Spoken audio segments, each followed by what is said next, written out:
दोस्तों स्वागत है आपका हमारे यूट्यूब चैनल अनूप एडुटॉक में। दोस्तों आरआरसी ग्रुप डी एग्ज़ाम 2022 18 अगस्त को हुए। जीके जीएस के सभी प्रश्न इसमें इन्वॉल्व किए गए हैं, फर्स्ट सेकेंड और थर्ड शिफ्ट के। तो चलिए दोस्तों बिना देरी के स्टार्ट करते हैं आज का सेशन। पहला प्रश्न कह रहा है बच्चों को यौन शिक्षा क्यों दी जाती है, तो याद रखिएगा जागरूकता के लिए बच्चों को यौन शिक्षा दी जाती है। दूसरा प्रश्न कह रहा है चुंबकीय रेखा में क्या सत्य है, तो याद रखिएगा यह आपस में नहीं काटती हैं। चुंबकीय रेखा यह आपस में एक दूसरे को काटती नहीं है। तीसरा प्रश्न है जब कोई वस्तु किसी लेंस से पर्दे पर एफ दूरी पर प्रतिबिंब बनाती है तो वस्तु की स्थिति क्या है, तो याद रखिएगा वस्तु की स्थिति अनंत पर होती है। चौथा प्रश्न है सघन मिशन इंद्रधनुष 4.0 में प्रथम चरण में कितने राज्य शामिल किए गए, तो याद रखिएगा 11 राज्य शामिल किए गए। अगला प्रश्न कह रहा है किसके प्रयास से 1829 में सती प्रथा का अंत किया गया था, तो याद रखिएगा राजा राम मोहन राय के द्वारा 1829 में सती प्रथा का अंत किया गया था।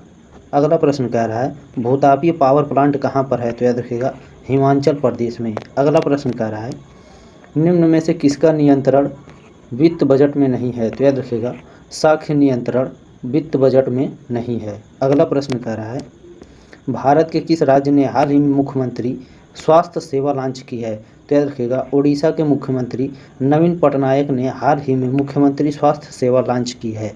अगला प्रश्न कह रहा है वर्ल्ड अंडर 20 एथलेटिक्स चैंपियनशिप 2021 में भारत की ओर से महिला की लंबी कूद स्पर्धा में किसने रजत पदक जीता है, तो याद रखिएगा शैली सिंह ने। अगला प्रश्न कह रहा है निम्नलिखित में से कौन पारिस्थितिकी तंत्र का जैविक घटक नहीं है, तो याद रखिएगा मिट्टी पारिस्थितिकी तंत्र का जैविक घटक नहीं है क्योंकि मिट्टी अजैविक घटक का उदाहरण है।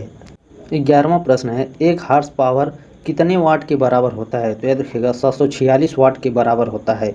एक हार्स पावर 746 वाट के बराबर होता है। 12वां प्रश्न है एसी जनरेटर कौन से सिद्धांत पर कार्य करता है, तो याद रखिएगा एसी जनरेटर चुंबकीय प्रेरण सिद्धांत पर कार्य करता है। यह यांत्रिक ऊर्जा को विद्युत ऊर्जा में परिवर्तन करता है। अगला प्रश्न है नीचे दिए गए धातु के क्रियाशीलता के आधार पर व्यवस्थित करें, तो याद रखिएगा सही क्रम है potassium sodium calcium magnesium aluminium.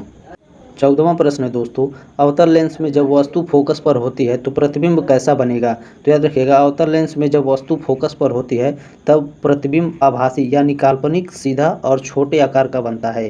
15वां प्रश्न है अनुच्छेद 51A किससे संबंधित है, तो याद रखिएगा मौलिक कर्तव्य से संबंधित है। अगला प्रश्न कह रहा है विश्व वन रिपोर्ट में भारत का रैंक क्या है, तो याद रखिएगा तीसरा। 17वां प्रश्न है पंचायती राज व्यवस्था किस संविधान संशोधन में लागू हुआ था, तो याद रखिएगा पंचायती राज व्यवस्था 73वां संविधान संशोधन में लागू हुआ था।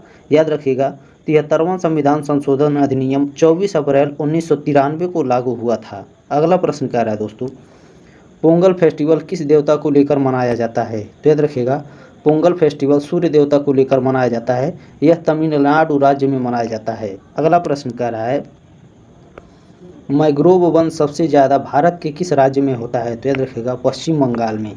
अगला प्रश्न कह रहा है दोस्तों ब्रह्म समाज की स्थापना किसने की थी, तो याद रखिएगा राजा राम मोहन राय ने 1828 ईस्वी कोलकाता में ब्रह्म समाज की स्थापना किए थे।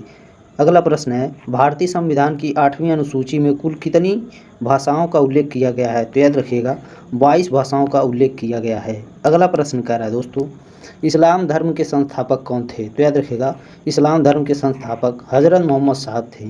23वां प्रश्न है भारत निर्माण कार्यक्रम किस पंचवर्षीय योजना में लागू किया गया था, तो याद रखिएगा भारत निर्माण कार्यक्रम 10वीं पंचवर्षीय योजना में लागू किया गया था। अगला प्रश्न है पंकज आडवाणी ने बिलियर्ड्स चैंपियनशिप 2022 में किसे हराकर 8वां खिताब अपने नाम किया, तो याद रखिएगा ध्रुवसीत वाला को पंकज आडवाणी ने बिलियर्ड्स चैंपियनशिप 2022 में हराकर 8वां खिताब अपने नाम किया। 25वां प्रश्न है निम्न में से विश्व आर्थिक आउटलुक रिपोर्ट किसके द्वारा जारी किया जाता है, तो याद रखिएगा अंतर्राष्ट्रीय मुद्रा कोष यानी IMF द्वारा विश्व आर्थिक आउटलुक रिपोर्ट जारी किया जाता है। अगला प्रश्न कह रहा है वर्ष 1950 में सुप्रीम कोर्ट में एक मुख्य न्यायाधीश के अलावा कुल कितने अन्य न्यायाधीश थे, तो याद रखिएगा 7 अन्य न्यायाधीश थे। अगला प्रश्न है पेटीएम का नया मैसेंजर ऐप का नाम क्या है, तो याद रखिएगा पॉप्स मैसेंजर। अगला प्रश्न कह रहा है दोस्तों हाल ही में जनवरी 2022 में किस देश ने भारत के साथ अपने राजनयिक संबंधों की तीसरी वर्षगांठ अवसर पर एक स्मारक लोगों को लॉन्च किया है। तो याद रखिएगा इजराइल ने। 29वां प्रश्न है, निम्न में से कौन बीजाणु निर्माण द्वारा प्रजनन करता है? तो याद रखिएगा कवक। अगला प्रश्न है, इनमें से कौन सा कथन संयोजक यौगिक के बारे में सही नहीं है? तो याद रखिएगा इसमें 2 हाइड्रोजन परमाणु में इलेक्ट्रॉन का साझा करते हैं, यह कथन सही नहीं है। अगला प्रश्न कह रहा है, मेरुरज्जु का उद्गम कहाँ से होता है? तो याद रखिएगा मेरुरज्जु का उद्गम स्पाइनल कॉर्ड से होता है। अगला प्रश्न है, डोबेराइनर का त्रिक नियम तत्व के किस गुण पर आधारित था? तो याद रखिएगा बढ़ते हुए परमाणु द्रव्यमान के आधार पर था। ये क्वेश्चन गलत हो गया है। डोबेराइनर का त्रिक नियम तत्व किस गुण पर आधारित था? बढ़ते हुए परमाणु द्रव्यमान के आधार पर। अगला प्रश्न कह रहा है, पौधे कब ऑक्सीजन को उत्सर्जित करते हैं? तो याद रखिएगा दिन के समय प्रकाश संश्लेषण के दौरान पौधे ऑक्सीजन को उत्सर्जित करते हैं। वीडियो अच्छा लगे तो लाइक करें, शेयर करें, सब्सक्राइब जरूर करिएगा दोस्तों। धन्यवाद।